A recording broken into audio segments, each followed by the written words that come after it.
Hello, I'm Eva Rainforth, your door-to-door storyteller, and I'd like to give you a story. This story is called The Aged Mother by Matsuo Basho. Long, long ago, in the village of Shining, there lived at the foot of the mountain a poor farmer and his aged widowed mother. They owned a bit of land which supplied them with food, and they were humble, peaceful, and happy. Shining was governed by a despotic leader who, though a warrior, had greatly disliked anything suggestive of failing health or strength. This caused him to send out a cruel proclamation. The entire province was given strict orders to immediately put to death all old people. Those were barbarous days, and the custom of abandoning old people to die was not uncommon. The poor farmer loved his elderly mother with tender reverence, and the order filled his heart with sorrow. But no one ever thought twice about obeying the mandate of the governor. So with many deep and hopeless sighs, the youth prepared for what at that time was considered the kindest mode of death. Just at sundown, when his day's work was ended, he took a quantity of unwhitened rice, which was the principal food for the poor, and he cooked, dried it, and tied it in a square cloth, which he swung in a bundle around his neck along with a gourd filled with cool, sweet water. Then he lifted his helpless old mother to his back and started on his painful journey up the mountain. The road was long and steep. The narrow road was crossed and recrossed by many paths made by the hunters and woodcutters. In some places the sun became lost and confused, but he gave no heed.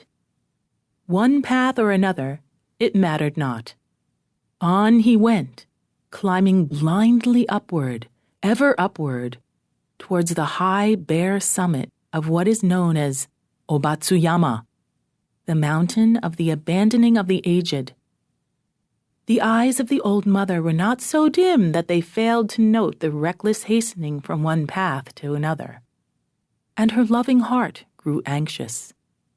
Her son did not know the mountain's many paths, and his return might be one of danger.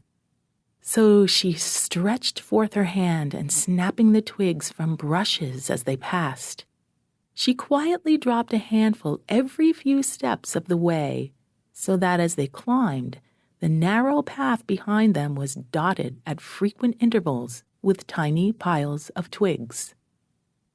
At last the summit was reached. Weary and heartsick, the youth gently released his burden and silently prepared a place of comfort as his last duty to the loved one. Gathering fallen pine needles, he made a soft cushion and tenderly lifted his old mother onto it. He wrapped her padded coat more closely about her stooping shoulders, and with tearful eyes and an aching heart, he said farewell. The trembling mother's voice was full of unselfish love as she gave her last injunction. "Let not thine eyes be blinded, my son," she said. "The mountain road is full of dangers. Look carefully and follow the path which holds the piles of twigs. They will guide you to the familiar path farther down." The son's surprised eyes looked back over the path, then at his mother's shriveled hands all scratched and soiled by their work of love. His heart broke within, and bowing to the ground, he cried aloud, "O honorable mother, your kindness breaks my heart. I will not leave you. Together we will follow the path of twigs, and together we will die." Once more he shouldered his burden, how light it seemed now, and hastened down the path, through the shadows and the moonlight, to the little hut in the valley. Beneath the kitchen floor was a walled closet for food, which was covered and hidden from view. There the son hid his mother, supplying her with everything she needed, continually watching and fearing she would be discovered. Time passed, and he was beginning to feel safe, when again the governor sent forth heralds bearing an unreasonable order, seemingly as a boast of his power. His demand was that his subjects should present him with a rope of ashes. The entire province trembled with dread. The order must be obeyed, yet who in all Shining could make a rope of ashes? One night, in great distress, the son whispered the news to his hidden mother. "Wait," she said. "I will think. I will think." On the second day, she told him what to do. "Make a rope of twisted straw," she said. "Then stretch it upon a row of flat stones and burn it on a windless night." He called the people together, and they did as she said. And when the blaze died down, there upon the stones, with every twist and fiber showing perfectly, lay a rope of ashes.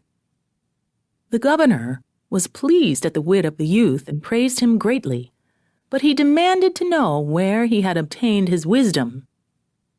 "Alas, alas," cried the farmer, "the truth must be told." And with deep bows he related his story. The governor listened and then meditated in silence. Finally, he lifted his head.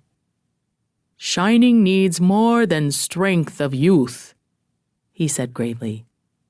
"Ah, that I should have forgotten the well-known saying, 'With the crown of snow there cometh wisdom.'"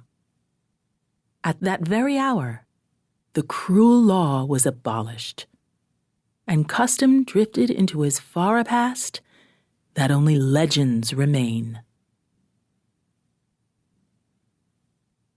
You just listened to The Aged Mother by Matsuo Basho, read to you by your door-to-door storyteller, Eva Rainforth. Thank you for listening. A production of We Are One Body Audio Theater.